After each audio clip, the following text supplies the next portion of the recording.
Chapter 6, Number 8.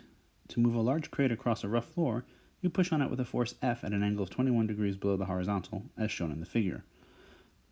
Find the force necessary to start the crate moving, given that the mass of the crate is 32 kilograms and the coefficient of static friction between the crate and the floor is 0.57. Alright, this is one of the relatively straightforward ones. Our first thing would be to draw a free body diagram for our object. We start off, as always, that there will be the earth pulling down. That necessitates the floor pushing back up because we know that we don't go through the floor. And then the person is pushing, which I'm going to call F sub P, at some strength with an angle that we know would be 21. All right, we don't know FP. That's what we're looking for. I guess they called it F, but I want to call it FP to reserve F as a generic force. But by pushing it against the floor, we know the floor is going to resist, and at least at first, there'll be a static frictional force. I'm going to revise this a little bit more and say, okay, I really want to break up that FP into its components because it is both pushing into the floor, FPY, and pushing across the floor, FPX. And then everybody else comes along for a ride. They're not any different.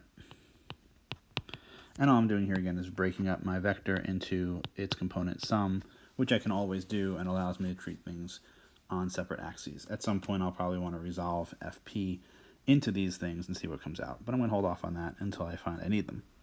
Alright, and then our condition is, of course, that A equals 0. It doesn't move in any direction. You might say, wait, that's not really fair. They want us to start moving. What we really want is a teensy bit more than 0. We want A to be on the edge of being 0. So I want the largest FP for which the acceleration can remain 0. By making FP larger, I'm going to make Fs larger. And we know at some point Fs is going to give up and not get any larger, at which point the box will start moving, so we won't be able to compensate for FP.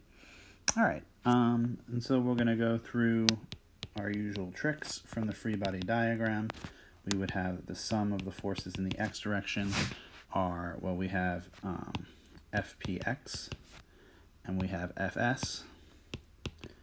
And if one of them is positive, say FPX is positive, then FS has to come in with a negative to indicate its direction going the other way.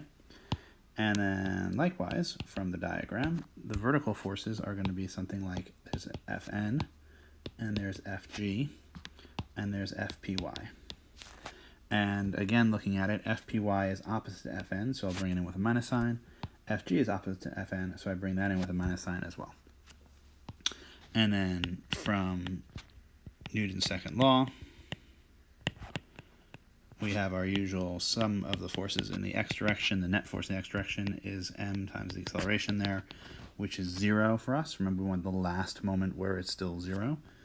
And Fy, the sum of the forces in Fy is may, and that's always 0 because this box doesn't go through the floor and it doesn't leap off the floor, so it doesn't have any vertical motion. All right, so let's move around and start playing with this on its own screen. So combining the second law with the free body diagram, we get the things shown here, the equations shown here, and now we're going to use our so-called constituent relations to connect some of these other guys. These are not Newton's law type things, but other things we know. For instance, we know that Fg is m times g. We can also resolve Fp. Remember that we have a thing that goes like this at some angle to the horizontal. And we called this Fpx, and we called this Fpy. And we can say, well, the cosine of the angle is the adjacent side, which is Fpx over the hypotenuse. Therefore, Fpx is Fp cosine theta. And sine of the angle is going to be the opposite side, which is Fpy over Fp.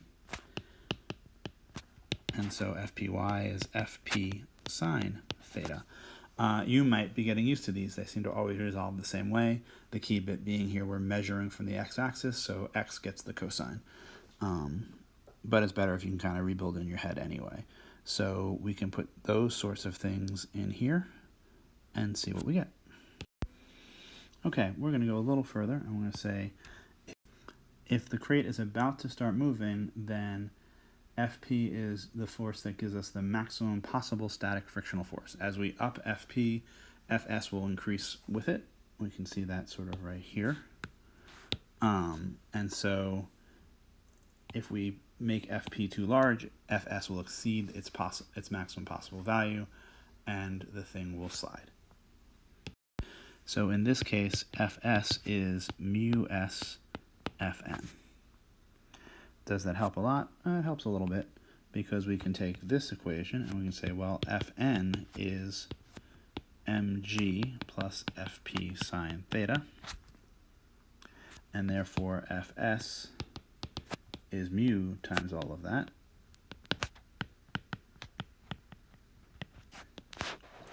And then going sort of way up to the top, back up to the top level here, we end up with a Fp cos theta minus mu sf mg plus Fp sine theta has to be 0 for all of this to work out. And now it's sort of an algebraic massacre, but we just walk through and we say Fp cosine theta minus mu smg minus mu sfp sine theta. It has to be 0. And then we'll add this to both sides to isolate Fp eventually.